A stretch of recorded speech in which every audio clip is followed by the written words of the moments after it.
हमारे विभाग में जैसे कि अभी माननीय मुख्यमंत्री जी ने सहृदयता दिखाते हुए हमारे सारे होमगार्ड्स के जवानों का आयुष्मान कार्ड बनाने के निर्देश दिए हैं। तो इस तरह से बहुत दिनों से हमारी मांग लंबित थी कि होमगार्ड्स के स्वास्थ्य के संबंध में अलग से व्यवस्था की जाए। तो अभी आयुष्मान कार्ड सभी के बन रहे हैं, उस तरह से उनका काफ़ी ध्यान रखा जा रहा है। हम लोगों ने प्रयास करके होमगार्ड के सभी जवानों का सैलरी अकाउंट विभिन्न बैंकों में डाल करके प्रयास किया है कि इनका यदि किसी तरह दुर्घटना मृत्यु होती है तो उन्हें 30 लाख से 40 लाख तक का एक बीमा राशि, इनको एक मुश्त राशि प्राप्त होती है। माननीय मुख्यमंत्री जी ने किसी भी तरह से मृतक की अवस्था में 5 लाख की अनुग्रह राशि स्वीकृत की है, जो कि हम लोग लगातार जब भी ऐसी घटना होती है वो दे देते हैं और साथ में आश्रित के रूप में भर्ती भी करते हैं। तो होमगार्ड्स के वेलफेयर के लिए होमगार्ड मुख्यालय और सरकार पूरी तरह से प्रतिबद्ध है, कोशिश कर रही है। साथ साथ हम इंश्योर करते हैं कि अनुशासन में रह करके एक अच्छी ड्यूटी का नमूना प्रस्तुत करें। आपने देखा होगा कि अभी जब भी 26 जनवरी पर परेड होती है तो होमगार्ड का जवानों कंटिंजेंट का प्रदर्शन उच्च कोटि का होता है। हमेशा 1, 2, 3 में कहीं न कहीं इनकी रैंकिंग होती है, हमेशा रहती है। तो हर तरह से इनके वेलफेयर के साथ साथ इनका ड्यूटी असाइनमेंट के साथ साथ प्रयास किया जाता है।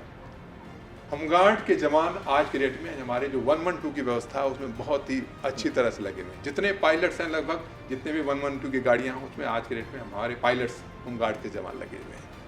ट्रैफिक पे बहुत अच्छी तरह से मुस्तैदी से हमारे होमगार्ड के जवान ड्यूटी करते हुए दिखाई पड़ते हैं।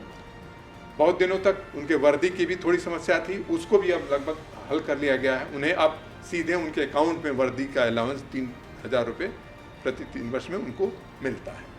तो बहुत सारी चीज़ें हम लोगों ने उनके वेलफेयर के लिए प्रयास किया है। उनके सर्विस को, उनके काम को, जो स्वयं सेवक के रूप में काम करते हैं, वो और अच्छी तरह से काम कर सकें, उसके लिए लगातार प्रयास जारी है। मुख्यालय में फर्जी ड्यूटी के आरोप में क्या जांच अब तक हो रही है?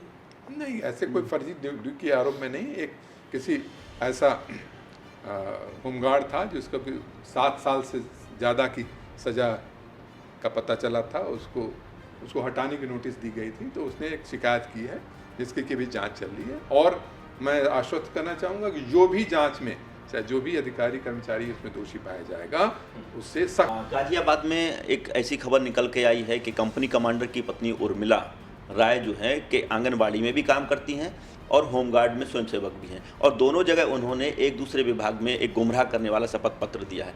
इसको संज्ञान में लेकर किस तरीके से कार्रवाई? देखिए, मैंने बताया ना, होमगार्ड की सेवा स्वयं सेवक की सेवा है। तो पहले तो बहुत सारे ऐसे लोग भी जो सरकारी अधिकारी कर्मचारी भी यहाँ की सेवा कर सकते थे। बाद में ऐसी शिकायतें आई थी कि 2-2 जगह से तनख्वाह लेने वाली थी, तो इसको अब डिसकंटिन्यू कर दिया गया। इसके बावजूद भी कोई ऐसी शिकायत है और इसमें आपने जैसा संज्ञान में लाया है, तो उसमें 0 टॉलरेंस की नीति रहेगी। जो शासनादेश के अनुसार जो है नहीं कर सकते दूसरे जगह पर कार्य, तो यदि कहीं पर इस तरह से काम हुआ होगा तो उसमें रिकवरी की जाएगी और सख्त कार्रवाई की जाएगी। ठीक है।